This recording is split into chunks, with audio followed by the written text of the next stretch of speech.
The next topic is this. One of the 2020 iPhone prototypes has a 6.7-inch display with Face ID and true depth camera system housed in top bezel. Oh, wow. Okay, I don't think this is gonna happen. Let me just kill dreams straight away. I honestly don't think this phone is gonna happen next year. And I don't even think it will happen until maybe 2021 if you're lucky. So this is Apple in their own way killing the notch. Now, people have been calling this a leak. It's not a leak, right? A leak is a leak of a final product or a product based on it being pretty much finalized. This is a rumor. This is speculation. This is a render. And anyone that is good at 3D Max or Photoshop or Illustrator can do a render like this, right? So I don't want to kill anyone's dream. So Ben Geskin, take whatever he's saying with a grain of salt. But this is going to be where they're going to be able to really reduce the components that make up the true depth sensor and the front facing camera into the small bezel where you can have complete uniformity.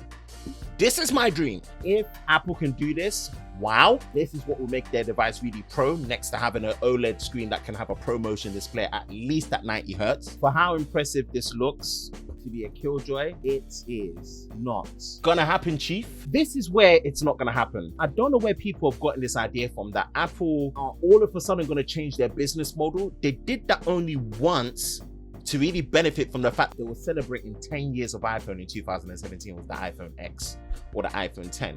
Because the previous year, in 2016, was the iPhone 7. So we expected to get an iPhone 7S. We didn't get an iPhone 7S. We got an iPhone 8 and iPhone 8 Plus. Yes, they have made the exception where they've skipped an S model before iPhone 8, iPhone 10, right? But to be quite frank, I just don't think they're there yet to really bring something like this out so soon. And I don't see why, with such positive response that they get with the iPhone 11 series, that they will go against that business model and not make an S model series. All that's going to happen next year is that you're going to have an A14 Bionic chip. You're still going to have a lightning port. You're still going to have the same front design. You're still going to have the same cameras, maybe with a few added benefit features there. They might try and squeeze in 3D touch again. Who knows? I don't believe next year's phone, and maybe 5G, because they would have sorted out the whole issue that they had with Qualcomm and Intel.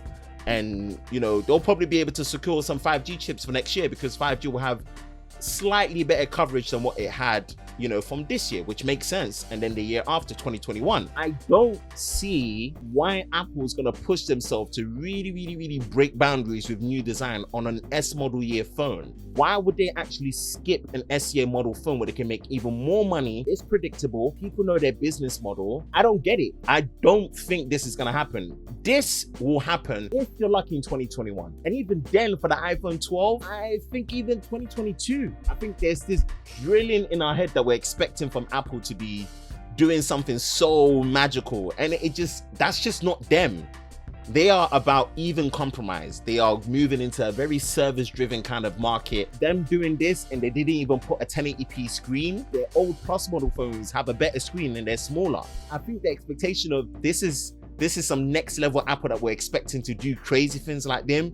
They're not Xiaomi. That's just not how they roll. Honestly, this is not how Apple rolls. I don't know. I might be wrong. I really might be wrong, right? Apple could surprise me. This form factor of an iPhone, flat display, edge to edge with completely uniform borders and bezels, even if they're not the uber thinnest, but they're thin enough and it's edge to edge and it's a flat display. Hoping it has a 90 Hertz ProMotion display, a proper quad high definition display as well. None of this 2688 by 1242 resolution that they got going on. USB-C, man. Give me USB-C, USB 3.1 Gen 1 or Gen 2. No more Lightning. Reverse wireless charging specifically for AirPods. Here's me hoping for that. Some of the software features from iPad OS coming down into iOS for smartphones. That's my dream of the perfect iPhone that I really will see as pro. Just putting it out there. This is cool. Anyone that's good at 3D Max or any 3D rendering software can do this. Personally, I just don't think this is gonna happen. Am I wrong?